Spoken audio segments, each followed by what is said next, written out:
Chill plumber day fixing clogged pipes. The kitchen sink is clogged. Okay, that's good. The sink's not clogged. The toilet's not clogged. But the tub is. Yeah, no, it's not dirt. It's just food.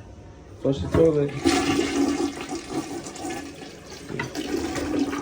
We should get some water moving over here, but no, we don't. So the issue is between the kitchen sink, the tub, right before it gets to the toilet. So I vacuumed out the water out of the sink. Now I'm gonna take the P-trap off.